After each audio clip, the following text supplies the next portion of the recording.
মানার কারণ হচ্ছে কোরআনটা হলো সংবিধান। কোরআন কি সংবিধান। এখন বলবেন হুজুর আপনি দলীয় আলোচনা করতেছেন নাকি? দলের সব চিন্তা, সব ভূত বাইরে ফেলে আসে, দলের ভূত মাথার থেকে ঝেড়ে ফেলে দেন। কারণ কোরআন এমন একটি কিতাব, যেই কিতাব কোনো দলকে লক্ষ্য করে লেখা হয়নি। লেখা হয়েছে কি, এই কোরআন পৃথিবীতে এসেছে আজ থেকে 1400 বছর আগে, যখন এই বাংলাদেশে আওয়ামী লীগের জন্ম হয়নি, বিএনপির জন্ম হয়নি, জামাতে ইসলামের জন্ম হয়নি, কারোই জন্ম হয়নি। কিন্তু আল্লাহ তাআলা কোরআনের মধ্যে আইন দিয়েছে। কোরআন হলো সংবিধান। দলিল কি? দলিল হচ্ছে কোরআন কারীমের 43 নম্বর সূরা, সূরা যুখরুফ আয়াত নম্বর 44। আল্লাহ রাব্বুল আলামিন বলছেন, ওয়া ইন্নাহু লাযিকরুল লাকা ওয়া লিকাওমিকা ওয়া সাওফা তুসআলুন। আল্লাহ রাব্বুল আলামিন বলছেন, ও নবী, এই কোরআনটা হলো তোমার এবং তোমার উম্মতদের জন্য সংবিধান। যদি তোমরা পৃথিবীতে কোরআনকে সংবিধান হিসেবে মানো তাহলে তো মানলা, আর যদি না মানো কাল কঠিন কিয়ামতের ময়দানে ওয়াসাউফা তুসআলুন, তোমাদেরকে এই বিষয়ে জিজ্ঞাসা করা হবে, প্রশ্ন করা হবে, কেন তোমরা কোরআনকে সংবিধান হিসেবে মানোনি। এখন কোরআন সংবিধান হিসেবে মানলে সুবিধা কার আর অসুবিধা কার? কোরআন সংবিধান হিসেবে মানলে সুবিধা সবার, অসুবিধা হলো চোরের, অসুবিধা হলো ডাকাতের, অসুবিধা হলো সন্ত্রাসের, অসুবিধা হলো ধর্ষকের। এ কথা কোন ঠিক কিনা? চোর ছাড়া, ডাকাত ছাড়া, সন্ত্রাস ছাড়া সবাই চায় কোরআন পৃথিবীতে সংবিধান হিসেবে আসুক, এই বাংলাদেশে কোরআনটা সংবিধান হিসেবে কায়েম হোক, সবাই চায়। শুধু চোর চায় না, ডাকাত চায় না, ধর্ষক চায় না। কারণ কোরআনের মধ্যে আইন আছে, ওয়াসারিকু ওয়াসারিকাতু ফাকতু আইদিয়াহুমা, চুরি যত বড় তার হাতও কাটতে হবে তত বড়, ঠিক কিনা? চুরি যদি হয় রাস্তার সব টাকা মেরে খাওয়া, তাহলে তার হাত কাটতে হবে একেবারে গোড়া থেকে। আর যদি চুরি হয় ছোট, তাহলে তার লোকের একটা আঙ্গুল কেটে দিতে হবে। বিধান কার? বিধান কার? আল্লাহ রাব্বুল আলামিনের বিধান। আল্লাহ তাআলা বিধান দিয়েছেন, চুরি যত বড় হবে হাত তত বড় কাটতে হবে।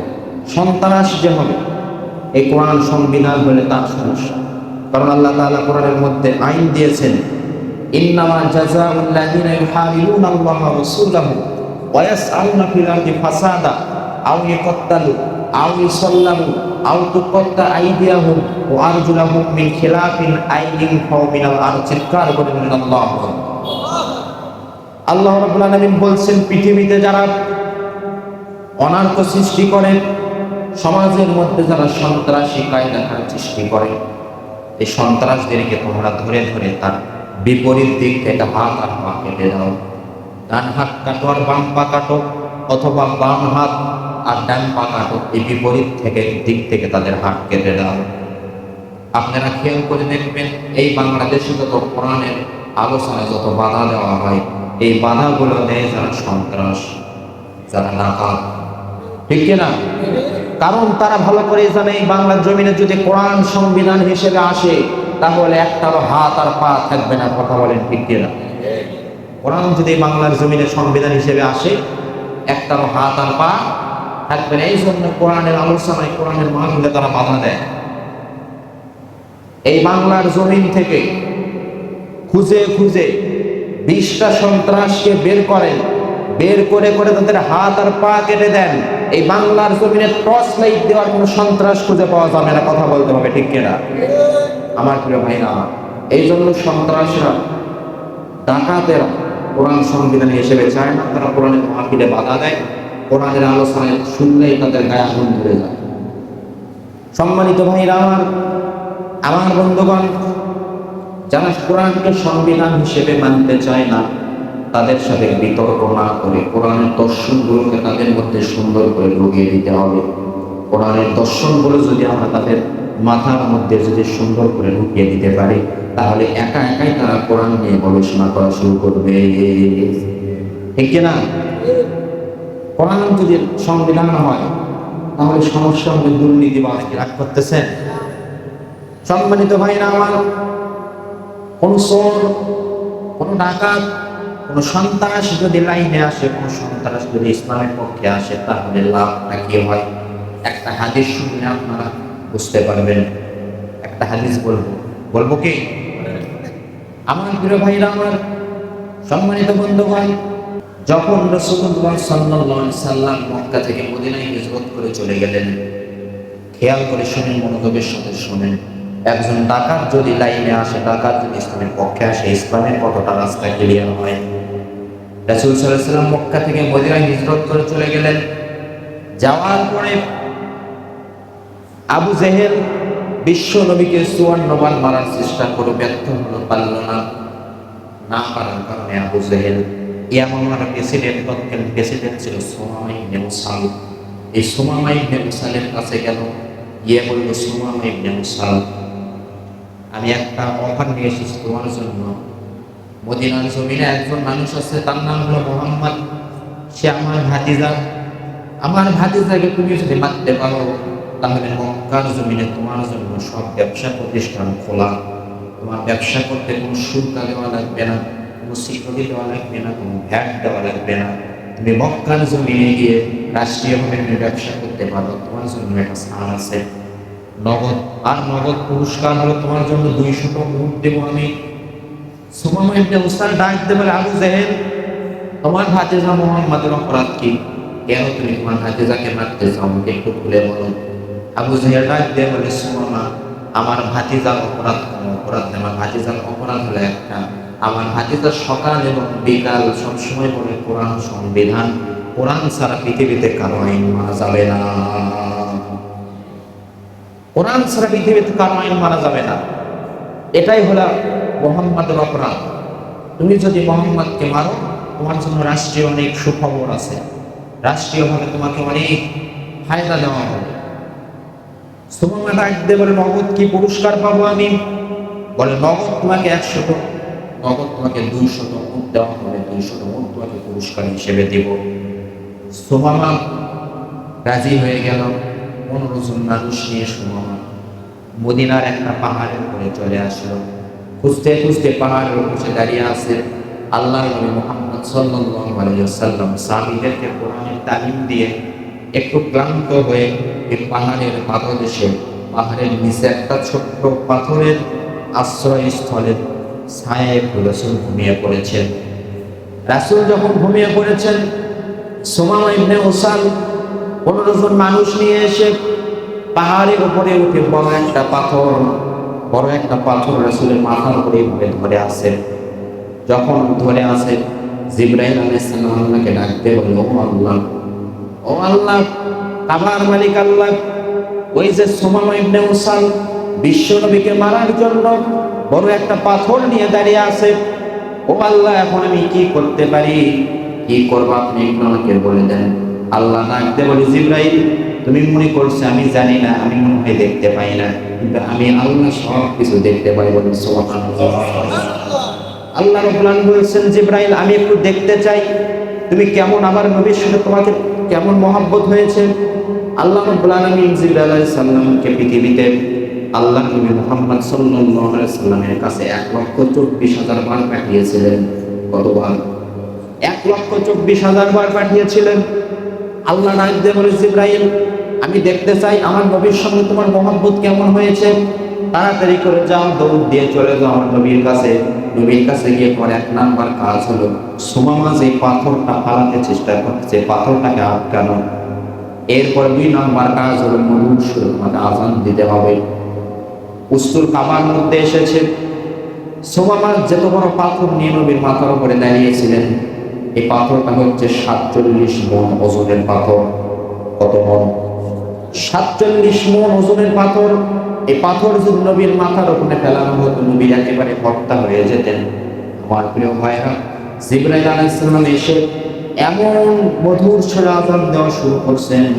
যখন আযান দেওয়া শুরু করছেন, জিবরাইল আলাইহিস সালাম আযান দেওয়া শুরু করছেন, আল্লাহু আকবার, আল্লাহু আকবার।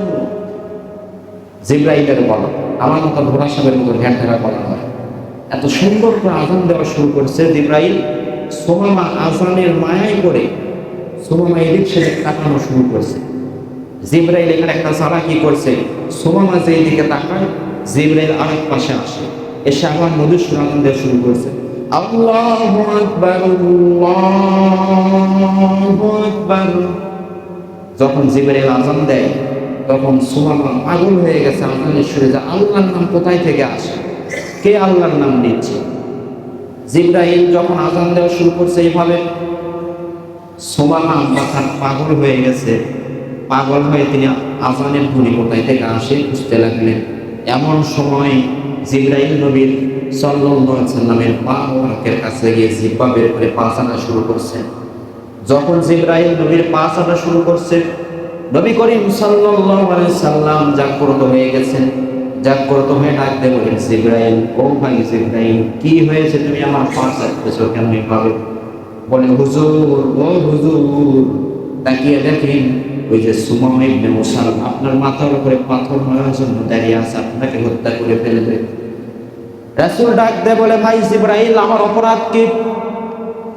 জিবরাইল বলে, ইয়া রাসূলুল্লাহ, হাবিবাল্লাহ, আপনার অপরাধ হলো আপনি সারাদিন বলেন কোরআন সংবিধান, কোরআনকে সংবিধান হিসেবে মানতে হবে, পৃথিবীতে আল্লাহ ছাড়া কোনো আইন মানা যাবে না।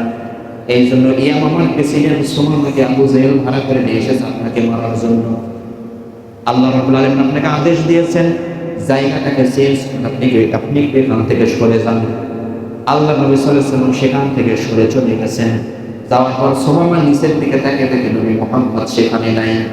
নবী মুহাম্মদ যখন সেখানে নাই, সুমামা ইবনে মুসাল রাগ করে পাগল হয়ে 9 জন নির্দোষ মুসলমানকে হত্যা করে সে ইয়ামামায় চলে গেছে। আল্লাহ নবী সাল্লাল্লাহু আলাইহি সাল্লাম আবু বকর এবং ওমরের কাঁধের উপরে, 2 জনের কাঁধের উপরে হাত দিয়ে ডাক দিয়ে বলে, আবু বকর রে, আবু বকর, আবু বকর, যে মদিনার মানুষ আমাকে আশ্রয় দিল, আমাকে জায়গা দিল, এই মদিনার মানুষ বেমাপরাধ 9 জন মানুষকে সুমামা মেরে চলে গেল। এখন এই সন্তানগুলোর কাছে আমি কি জবাব দেব? এই স্ত্রীগুলোর কাছে আমি কি জবাব দেব? কি হবে এখন? তাদের কাছে আমি কোন মুখ নিয়ে দাঁড়াবো? আল্লাহ নবী সাল্লাল্লাহু আলাইহি ওয়াসাল্লাম ওমরকে বললেন, ওমর, তুমি একটু ওই ইয়ামামার বর্ডার যে আছে, ইয়ামামার যে মদিনার যে বর্ডার আছে, এই মদিনার বর্ডার থেকে ইয়ামামা থেকে মক্কায় যে প্রবেশ পথ আছে, এই বর্ডারে তুমি একটু নজর রাখবা। সুমামা যখন আমাকে মারার লোক পেয়েছে, তার মানে সে আবার এই মদিনাতে আমাকে মারার জন্য আসবে, তুমি একটু খেয়াল রাখবা। যদি কোনো যুদ্ধ কাফেলা যদি এই মদিনার মধ্যে ঢুকতে চায়, তাহলে তাদেরকে বন্দী করে নিয়ে আসবা। কিন্তু একটা কথা পরিষ্কার করে জানিয়ে দিই, কারো গায়ে এক টুকরো ফুলের টোকাও দিতে পারবা না। সুবহানাল্লাহ, এক টুকরো ফুলের টোকাও তুমি তাদেরকে দিতে পারবা না। সুন্দর করে ধরে নিয়ে মসজিদে নববীতে চলে আসবা, আমি তাদেরকে দেখানোর সিদ্ধান্ত নেব কি করা যায়। 2 মাস পর, এই ঘটনা 2 মাস পর, সুমামা ইবনে উসাল আবার 39-40 জন মানুষ নিয়ে আবার সে মদিনায় আসতেছে। মদিনায় আসার সময় ওমর রাদিয়াল্লাহু তাআলা তাদেরকে বন্দী করে ফেলছেন। বন্দী করে মসজিদে নববীতে নিয়ে এসে তাদেরকে বেঁধে রাখছে। বেঁধে রাখার পর আল্লাহ নবী সাল্লাল্লাহু আলাইহি ওয়াসাল্লাম আসরের নামাজের পর ঘোষণা দিলেন, ও সাহাবীরা, এই যে আমাদের মদিনার মসজিদে নববীতে 40 জন বন্দী এসেছে, আমাদের তো রাষ্ট্রীয় কোনো কোষাগার নাই, আমাদের তো রাষ্ট্রীয় কোনো কারাগার নাই, রাষ্ট্রীয় তো কোনো তহবিল নাই যে তাদেরকে আপ্যায়ন করা হবে। ইসলাম কত বড় জীবন ব্যবস্থা দেখেন। রাসূল বলতেছেন যে 40 জনের মধ্যে থেকে আমি একজনকে নিলাম, আর 39 জন ব্যক্তিকে তোমরা নাও, 3 বেলা তাদেরকে তোমাদেরকে খাওয়াইতে হবে। সুবহানাল্লাহ বললেন না? ইসলাম কাফিরদেরকে ধরে তাদেরকে লজিং খাওয়ানোর মতো করে খাওয়ানোর ব্যবস্থা করে। আর আমার বাংলার জমিনে মুসলিম কান্ট্রিতে মুসলমানদেরকে ধরে ধরে মুসলমানের আয়না ঘরে রাখা হয়, মুসলমানদের নখ তুলে ফেলা হয়, পায়ের নখ তুলে ফেলা হয়, হাত ভেঙে দেওয়া হয়, এরকম শাস্তি দেওয়া হয় কে হয় না? আমার প্রিয় ভাইরা, আমার বন্ধুগণ, আল্লাহ নবী সাল্লাল্লাহু আলাইহি ওয়াসাল্লাম 40 নম্বর ব্যক্তিকে নিলেন। নেওয়ার পর 39 জন ব্যক্তিকে সবার মধ্যে ভাগ বন্টন করে দিলেন যাতে সবাইকে খাওয়াইতে পারে। সুমামা ইবনে উসালকে নবী মসজিদের নববীর বেলালের সাথে বেঁধে রেখেছেন। ওমর কিন্তু চেনে না যে সুমামা ইবনে উসাল কেডা। যখন রাসূল বলতেছেন, ওমর এই ব্যক্তিকে তুমি কি চেনো নাকি? বলে, ইয়া রাসূলুল্লাহ, না আমি চিনি না। এই হলো ইয়ামামার পিছে সুমামা ইবনে উসাল। এই কথা শোনার সঙ্গে সঙ্গে ওমর তরবারি বের করছে, বের করে বলতেছে, ইয়া রাসূলুল্লাহ, হাবিবাল্লাহ, ওমর আইন চলবে না, ডাইরেক্ট আমি হত্যা করে ফেলবো। এর নিরপরাধ 9 জন মানুষকে মেরে গেছে, এর আর ছাড় দেওয়া যাবে না। রাসূল বলেন, ওমর দাঁড়াও, দাঁড়াও, একটু ওয়েট করো, এর সিদ্ধান্ত আমি নিব, আমি মারা হবে না। ওমরকে রাসূল থামায় দিয়া আল্লাহর নবী সাল্লাল্লাহু আলাইহি ওয়াসাল্লাম সুমামা ইবনে উসালের কাছে গেলেন, গিয়ে বললেন, সুমামা, তুমি কি কিছু খাইছো নাকি? তুমি কি কিছু খাবা নাকি? কিছু খাইতে মন চায় নাকি? সুমামা ডাকতে বললেন, নবী মুহাম্মদ, ও নবী মুহাম্মদ সাল্লাল্লাহু আলাইহি ওয়াসাল্লাম, ওই যে ওমর যখন আমাকে গ্রেফতার করে তখন মাত্র 3টা খেজুর খেয়েছিলাম, এরপর থেকে এখন পর্যন্ত আর কোনো কিছু খাওয়া হয়নি। রাসূল বললেন, আচ্ছা ঠিক আছে, অপেক্ষা করো। রাসূল বাসার মধ্যে গেলেন, বাসার মধ্যে গিয়ে আম্মা জান আয়েশার কাছে বললেন, আম্মা জান আয়েশা সিদ্দিকা রাদিয়াল্লাহু তাআলা রাসূলের হাতে এক পেয়ালা দুধ দিলেন। এই দুধ নিয়ে এসে রাসূল বললেন, সুমামা ধরো, দুধ খাও।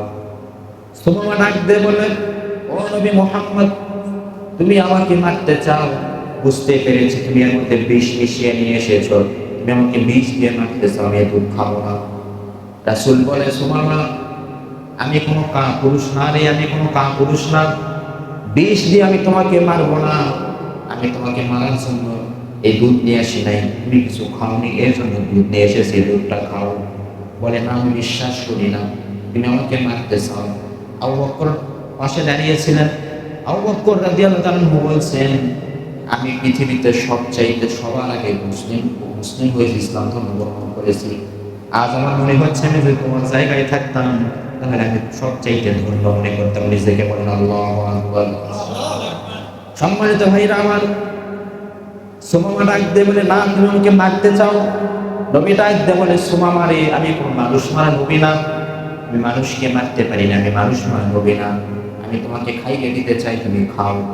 যখন রাসূল সাল্লাল্লাহু আলাইহি ওয়াসাল্লাম তার মুখের মধ্যে দুধ ঢেলে দিলেন, দুধ খাওয়াই দিলেন, সুমামা ইবনে উসাল হামাগুড়ি দিয়ে রাসূলের পায়ে পড়ে বলতেছে, ইয়া রাসূলুল্লাহ, ইয়া হাবিবাল্লাহ, এই দুধ পড়ার আমার মুখের মধ্যে পড়ার আগে আবু জাহেল আমার কাছে বলেছিল যে নবী মুহাম্মদ খুব খেটখেটে মেজাজের মানুষ, নবী মুহাম্মদ খুব কড়া মেজাজের মানুষ, নবী মুহাম্মদ ভালো মানুষ নয়, নবী মুহাম্মদ হলো খারাপ মানুষ।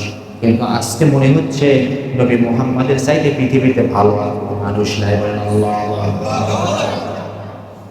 সুমামা ডাক দিয়ে বলে, ইয়া রাসূলুল্লাহ, ইয়া হাবিবাল্লাহ, আপনি যদি আমাকে ছেড়ে দেন তাহলে আমি কৃতজ্ঞতা একজন মানুষ আপনি পাবেন।